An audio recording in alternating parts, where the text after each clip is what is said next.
Et salut tout le monde, c'est PofStyle. On se retrouve aujourd'hui pour une nouvelle vidéo.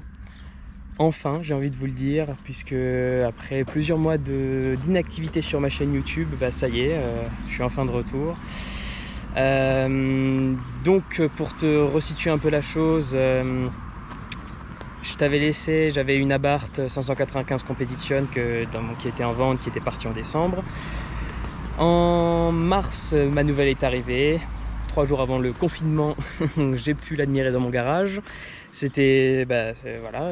Après, j'ai envie de te dire, vaut mieux l'avoir avant que la savoir dans la concession et ne pas pouvoir la récupérer. Donc, voilà, le nouveau bébé est là. Si tu me suis sur Instagram, c'est que tu sais déjà ce que c'est. D'ailleurs, n'hésite pas à aller t'abonner à ma chaîne, enfin à ma chaîne YouTube, ça tu peux le faire aussi, mais à mon compte Instagram, ça me fera plaisir. Et puis comme ça tu pourras voir voilà mon actualité ou ce que je fais, enfin voilà quoi, super ma vie hein. Donc voilà, sans plus tarder, je vais tout de suite te montrer le bébé. Et voilà, c'est donc une Seat Leon Cupra R ST. Voilà, j'ai réussi à le dire en entier d'un seul coup. Non, j'aime bien les noms longs sur les voitures, hein. Après la Abarth 595 Competition, voilà, donc maintenant j'ai trouvé encore un peu plus long, c'est sympa. La voiture, elle est tout aussi sympa que le nom qui est long. Donc je vais te décortiquer son appellation. Seat, t'as compris, c'est la marque. Cupra, c'est la version sport. Leon, c'est le modèle. ST, c'est parce que donc c'est une version rallongée par rapport à la version traditionnelle que tu vois. Enfin voilà, en gros tu peux rajouter toute cette partie, hein, on va dire à peu près, hein, là, ici. Donc ça te rajoute du coffre. Alors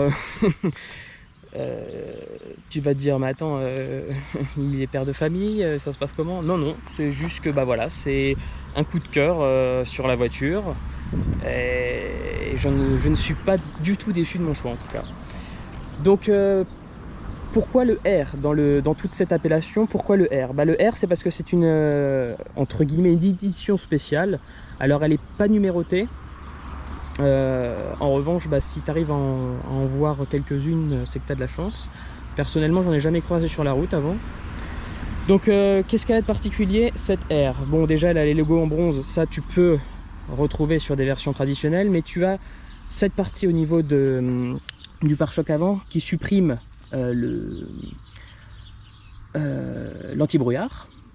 On a aussi toute une partie en carbone. C'est magnifique, ça, c'est une super belle pièce. Donc nid d'abeille un peu partout. Le petit rappel de Cupra. Des magnifiques jantes de 19 pouces en bronze, montées avec des freins Brembo et un énorme disque.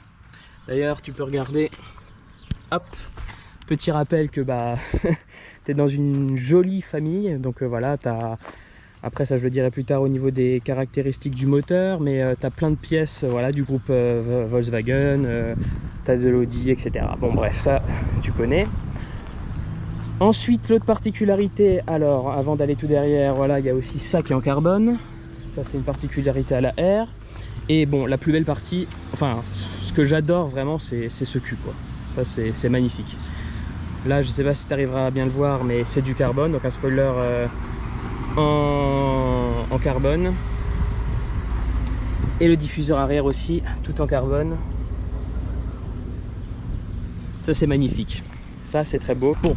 Ensuite, autrement, tu te dis, mais si tu connais un petit peu la marque, tu te dis, mais attends, elles sont bizarres ces sorties, elles sont un peu plus grosses. Oui, c'est normal, c'est parce que je les ai changées. Il y a eu une suppression du silencieux, enfin des silencieux finaux. Donc, tu vois, c'est devenu un peu plus intéressant. Hein, on peut y insérer presque un point. C'est pas mal. Au niveau ensuite de la voiture, qu'est-ce qu'on a encore? Donc il y a eu aussi le vitrage complet en full teinté à l'arrière, voilà, pour rendre plus agressif. Le toit ouvrant qui est en full panoramique, ça c'est vraiment génial. Franchement, je suis super content parce que la Abarth, ça c'était déjà aussi un point positif parce qu'elle s'ouvrait complètement, mais par rapport à par exemple au Stelvio où le toit, tu l'ouvres mais il te reste encore une énorme partie où ça pourrait se reculer, mais bon, bah, je sais pas, ils avaient la flemme d'aller jusqu'au bout. Mais là, ça va vraiment jusqu'au bout. Il y a pas d'antenne arrière, il n'y a même pas d'aile de requin, c'est vraiment génial. Ensuite, donc pour les caractéristiques techniques, on a donc 300 chevaux, 400 Nm de couple. Donc c'est un beau bébé qui fonctionne bien, c'est un 4 cylindres turbo. Je vais te montrer le moteur juste après.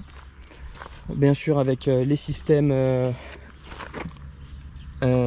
Seat Lightning.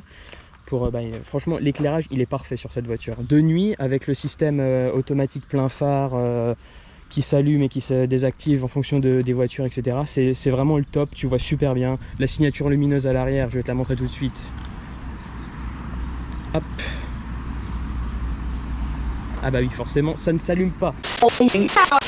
Vu que je suis en journée, merci Alexandre, toujours aussi intéressant, t'as vu, toujours aussi au goût du jour, et tu ne les vois pas non plus à l'avant. Bon, c'est pas grave, hein, on va faire avec. Attends, peut-être si je les éteins, non. Tu vois, cette voiture, elle est ultra, comment dire, elle est vachement plus dans son temps, et plus poussée en termes de connectivité par rapport à l'Abarth. L'Abarth, il n'y avait aucune aide à la conduite, aucune connectivité particulière, alors que là, limite t'as la télé dans le GPS quoi. Bon, c'est pas vrai, mais je te regarde un peu plus dans les yeux, c'est mieux. Ensuite, au niveau de l'intérieur, alors l'intérieur c'est tout aussi sympathique. Pourquoi?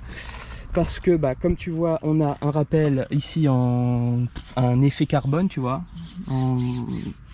tout doux, c'est vraiment sympa. Le Beats audio, le petit Cupra qui s'allume dans la nuit, les sièges spécifiques, enfin ici c'est en Alcantara, en cuir, rappel de carbone comme sur les portières, avec une petite sellerie en bronze là, c'est magnifique. Le volant, alors là le volant de l'Alcantara, le rappel du bronze encore, vraiment tu vois, tu as des rappels de bronze un peu partout dans la voiture, au niveau de la console centrale. Attends, je vais rentrer. Donc si tu, voilà, ça a été rajouté, hein. Bon, tu aimes, tu n'aimes pas, moi, voilà, si je les ai mis, c'est que je les aime bien, forcément. Attends, je vais te fermer la porte, mettre le contact. Voilà, donc au niveau du... Attends, je vais te baisser le son parce que les droits d'auteur, comme tu sais, ça fait mal. Donc, ouais, comme je disais, au niveau de la position de conduite, t'es parfait. Voilà, bon, forcément, t'as une superbe vue. De toute façon, tu verras ça plus tard quand je ferai la vidéo avec la GoPro sur ma tête, en POV, hein, puisqu'on est sur la chaîne POV Style, n'est-ce pas? Donc voilà, tu as un superbe poste de conduite. Tu peux changer les vues, bien sûr. Bon là, voilà, les cartes, voilà, elles fonctionnent. Tu vois, tu as plusieurs vues avec 36 possibilités. Enfin, tu peux tout changer, voilà. Après, tu peux changer le milieu. Tu peux changer encore tout ce qu'il y a au milieu, tu peux encore aller à droite à gauche, tu peux choisir des choses qui vont au milieu, bref. Tu vois, tu es un peu comme dans une classe A. Tu peux faire aussi des modifications comme les nouveaux modèles, quoi. Et ça, c'est plutôt agréable, hein. On va pas se le cacher. Qu'est-ce que je peux te dire d'autre au niveau de la place? Tu peux t'en douter que par rapport à... à l'Abarth, c'est un peu deux Abarth une derrière l'autre, hein. Enfin non, quand même pas, mais tu vois ce que je veux dire. Au niveau de la place arrière, tiens, je vais te montrer, tu vois. Il y a de quoi faire, hein. C'est pas comme dans l'autre où il fallait couper les jambes des passagers pour qu'ils rentrent de façon agréable dedans. Là, au niveau de l'arrière, hop, tu bascules ça, et là, tu as une magnifique place pour mettre encore décor, les jambes que tu auras coupées de l'Abarth, tu vois. Je sais pas, tu m'as suivi jusque là, mais bon, bref, hein. Je suis dans mon délire, je me suis compris. Voilà. Autrement, que du bonheur. Ça fait, j'ai déjà fait plus de 4000 km maintenant. Je me suis rattrapé du confinement, oui, ça tu peux le dire, mais franchement c'est magnifique. Là j'attends de partir faire un grand voyage maintenant avec ça. Maintenant ça va être génial parce que c'est pareil. Au niveau des aides à la conduite, tu as tout ce qui est Active Lane Assist, Active Cruise Control, etc. Tu vois avec ça là le petit capteur que tu vois ici. Et vraiment ça gère vachement bien, limite tu pourrais t'endormir à son volant, mais bon c'est pas ce qu'il faut, hein. T'as le maintien dans la voie, etc. Bon voilà, je vais te faire un petit démarrage, elle est à chaud, je te rassure, je te démarre la voiture, je te fais des petits revs, you know, en mode Cupra, puisque tu vas avoir des jolis retours bien sympathiques. Et après bah je tournerai la vidéo où je mets ma caméra sur ma tête, hein, voilà, en mode POV style, you know. Et puis bah on va partir ensemble pour te faire découvrir les sensations à bord de ce véhicule fantastique, mais surtout de cette sonorité plus qu'incroyable. Allez, bisous.